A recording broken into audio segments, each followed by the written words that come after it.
Bien, como ya lo anunciamos, están con nosotros la doctora Juliana Loza, abogada de Keiko Fujimori, César Nakazaki y también la periodista Graciela Villasís. Quería comenzar, doctora Loza, por el momento en el cual usted acompaña a su defendida en la mañana a prestar una declaración. ¿En qué momento esto se convierte en una detención? Es bueno empezar por ese punto. Hace más de una semana, el fiscal José Domingo Pérez Gómez, aceptando un requerimiento nuestro de reprogramación de la declaración en ampliación, porque ya ha declarado anteriormente aquí el año pasado la señora Keiko Fujimori, nos citó para el día de hoy a las 10 de la mañana. En cumplimiento estricto de esta citación fiscal, acudimos, como siempre, a los llamados de las autoridades a declarar. Eran las 9:45, ingresábamos, estábamos ya dentro de los ambientes de la Fiscalía y en ese momento se acercan efectivos policiales que tenían escondidos en sus mochilas unos chalecos que luego se los pusieron dentro y nos notificaron de esta resolución de detención preliminar por 10 días. En ese momento, Beto, dentro de las instalaciones de la Fiscalía, cuando estábamos cumpliendo una citación fiscal, ¿qué riesgo de fuga existe allí? Ninguno, en absoluto. Por eso es que nosotros consideramos que esta medida no se ajusta a lo que establece el ordenamiento procesal penal y resulta ser totalmente arbitraria e injusta. Lo que dice aquí el auto de detención es que si bien no existe flagrancia delictiva, sí existen razones plausibles para considerar que una persona ha cometido un delito sancionado con pena privativa superior a los 4 años, etcétera, etcétera. ¿Cuáles son estas razones plausibles a las que se ha aludido? Lo único concreto que establece la Fiscalía en este requerimiento y que el juez Concepción Carguancho también lo recoge es que ella es presidenta del Partido Fuerza Popular. No hay ninguna otra sindicación en contra de ella, en absoluto. Solamente que no tiene un trabajo conocido y por lo tanto no tendría arraigo suficiente. Lo cual también es falso, porque desde un inicio nosotros le hemos manifestado al fiscal que ella trabaja, con lo cual ustedes, más, el fiscal Beto tiene los documentos de levantamiento de secreto bancario, reserva tributaria, en lo cual está por demás acreditado documentadamente que ella trabaja, está en planilla, tributa, porque es presidenta del Partido Fuerza Popular. Ese es su centro de labores, les guste o no. Esa es la relación laboral que ella tiene y está plenamente documentado. La Fiscalía tiene toda esa documentación. ¿Cómo así puede llegar a decir hoy en día de manera muy ligera, lamentablemente, que se desconoce fuente laboral?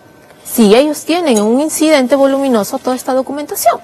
Doctora Nakazaki, hace cosa de minutos en realidad, la Subcomisión de Acusaciones Constitucionales rechazó destituir e inhabilitar al fiscal Chávarri, que le pidió que se había hecho, inhabilitarlo por 10 años, y destituirlo, por cierto. ¿Qué repercusiones puede tener esta decisión de blindar al fiscal Chávarri en el Congreso? Creo que nos va a permitir demostrar si efectivamente hay una trama política o lo que hay es un abuso de detención preliminar generado por un mal pedido del fiscal y una pésima decisión de un juez.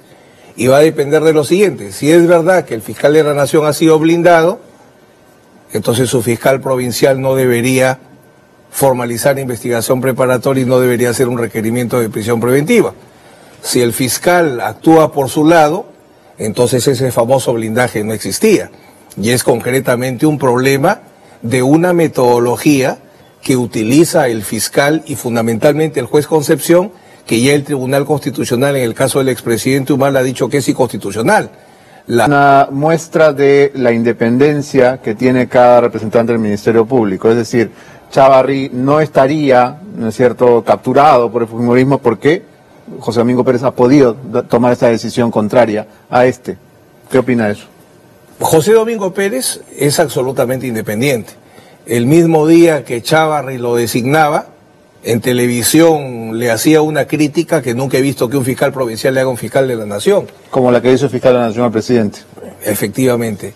Yo más que esa conjura política, que la sabremos en los próximos días o no, si el fiscal de la Nación destituye a José Domingo Pérez, por ejemplo, ya obviamente ahí está el blindaje, yo creo que es un tema más concreto de este abuso que hay en la privación de la libertad y que lleva a desnaturalizar la detención preliminar, que solo debe darse cuando hay actos de investigación o diligencias pendientes que necesitan al investigado o detenido para poderse realizar.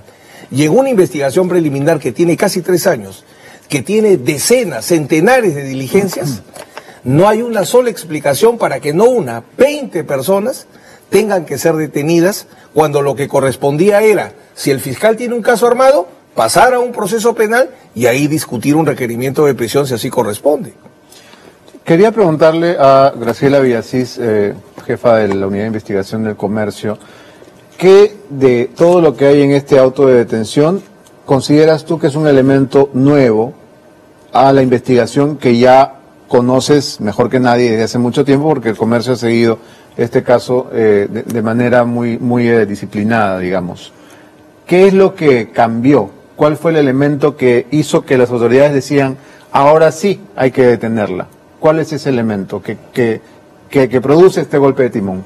Bueno, en realidad son varios elementos, ¿no? Y quería primero corregir que la investigación el fiscal José Domingo Pérez la tiene hace un año.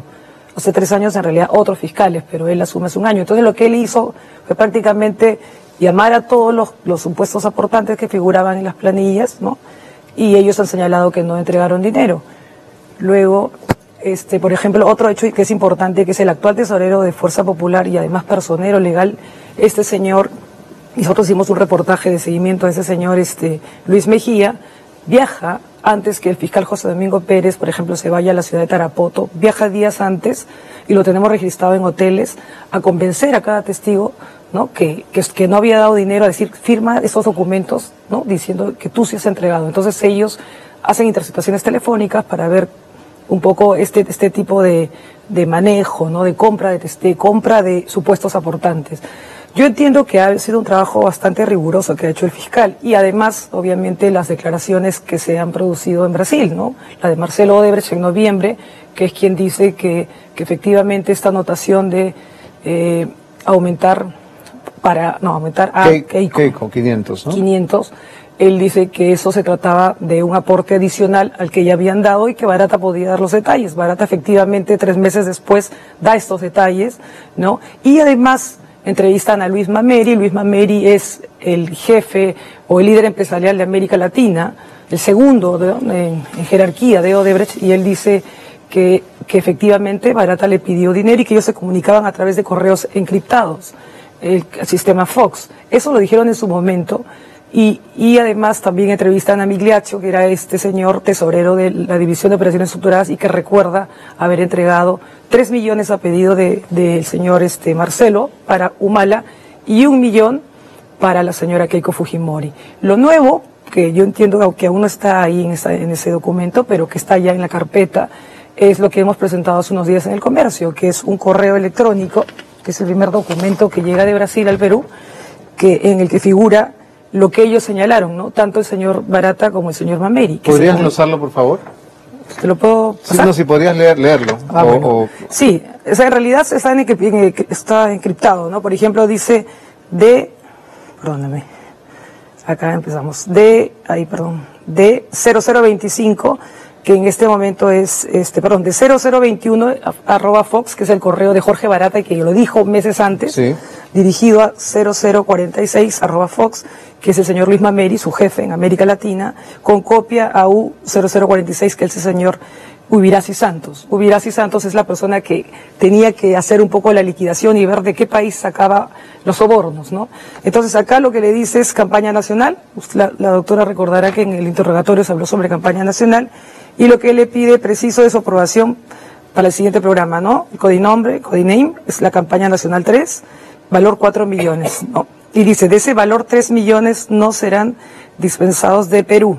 No sabemos apenas un canal de operación. ¿Qué se refiere acá? Que 3 millones son de lo que el propio Marcelo Odebrecht autorizó a raíz del pedido que le hizo el Partido de los Trabajadores de Lula da Silva, y que el millón restante que no figura acá, o sea, en estricto, se refería a Keiko Fujimori. Y la respuesta que le da el señor Mameri, jefe de Barata, le dice aprobado, ¿no? Sobre esos 3 millones, que cualquier documento que puede ser que hable con su jefe. Entonces, correo sería la prueba nueva, digamos. Es la nueva, es la que entiendo que ya llegó al Perú. Esto no es del servidor. Esta es el correo encriptado, es el primer documento que se envía de Brasil. Y además existen declaraciones que imagino que luego ya serán conocidas, pero nosotros hablamos también con el abogado de los dos, del señor Mameri y del señor Barata quien nos corrobora esta información, que 3 millones es del señor Humala y el millón, ¿no?, de Keiko. Entonces no estamos hablando solamente de declaraciones, sino ya de lo que ellos dijeron meses antes. Ya tenemos un primer documento que fue publicado en El Comercio y entiendo que van a llegar los documentos del servidor y que esos podrían ser los elementos que utilice la Fiscalía cuando tenga que ir en apelación dentro de 3 días, ¿no?, lo que se ha dictado hoy contra la señora Fujimori. Doctora Loza, ¿algo que quiera comentar sobre lo que nos dice Chela Villacís? Sin duda, nosotros incluso hemos enviado una carta notarial, 2 cartas notariales, de hecho, al Comercio, refutando esta tesis, e hemos informado a la Fiscalía mediante escritos que, estos correos no figuran dentro de la carpeta fiscal. Dicen que nos han notificado, no hemos recibido notificación alguna, menos han estado. Nosotros, y se lo comenté a Chela, hemos revisado la carpeta en su momento, incluso 2 días posteriores a la publicación del Comercio no existe. Pero un dato puntual, Beto, suponiendo que este correo fuera cierto, no le estoy dando validez, la fecha de esta supuesta aprobación es 10 de mayo del 2011. La campaña de las elecciones fueron 5 de junio del año 2011. Vale decir que se aprobó el 10, días posteriores habría supuestamente llegado este dinero, el millón. La tesis de la Fiscalía es que la rifa y los 2 cócteles de Fuerza Popular habrían servido para ingresar el supuesto dinero de Odebrecht. La rifa y los cócteles fueron de fines del año 2010 e inicios del año 2011. Los supuestos pitufos o aportantes fantasmas o fraccionados que identifica la Fiscalía como supuestos aportantes que se habrían utilizado para ingresar este dinero ilícito, supuestamente, todos son de antes del 10 de mayo del año 2011. No prueba en absoluto nada. No es un elemento nuevo. Tenemos que ir terminando y no quería dejar de preguntarle, doctor Nakazaki, con la experiencia que tiene en este tipo de procesos, ¿qué pasará en el día 10? La detención es por 10 días. ¿Qué va a ocurrir el día 10? Bueno, teniendo al tandem fiscal José Domingo Pérez y juez Concepción, es evidente que vamos a ir a un proceso penal, se va a formalizar investigación preparatoria, sí, se va a dar una prisión preventiva muy probablemente, y la apelación en la sala es la esperanza que se haga una corrección, porque hay que hacer una precisión. Si uno tiene bastantes pruebas, como dice Chela, que primero deberían existir en el proceso y no en el periódico, se abre proceso y se pide prisión preventiva. Pero para que haya detención preliminar no es lo que hay, sino es lo que falta. Y para obtenerlo la persona tiene que estar detenida. Eso es la detención preliminar. Necesito cosas y la manera de adquirirlas es deteniendo al investigado. Y eso no hay en este caso. Ahora, vimos algo similar en el caso de los Humala. Usted ha sido, y se corrigió. Usted ha sido el abogado de la pareja Humala Heredia y ellos fueron puestos en libertad después de unos meses. ¿Qué nos podría hacer pensar que en este caso va a ser parecido? Que el Tribunal Constitucional ya le ha dicho al juez Richard Concepción Carguancho que la metodología que él utiliza para privar la libertad es inconstitucional y que la tiene que corregir. Si no la corrige él, no me cabe ninguna duda que la sala que ve este caso lo va a corregir. ¿Cuál es la metodología? Que utiliza la privación de la libertad como regla cuando solamente es excepcional. Una persona que tiene una conducta impecable en una investigación no puede ser detenida. Pero ya fue detenida. Por eso es que efectivamente, tú bien pones el ejemplo, el expresidente Humala y su esposa, ¿cuánto tiempo estuvieron privados de la libertad? Para que tiempo después el Tribunal Constitucional diga, esa detención es arbitraria. Y esa metodología ahora viene siendo corregida en todos los casos donde se discute este tipo de temas. Bien, entonces 10 días después empieza una instrucción y Keiko va a prisión efectiva según el pronóstico Dios del no doctor quiera, Nakazaki. pero es altamente probable. Bien, muchas gracias a los 3 por haber venido. Gracias, Chela.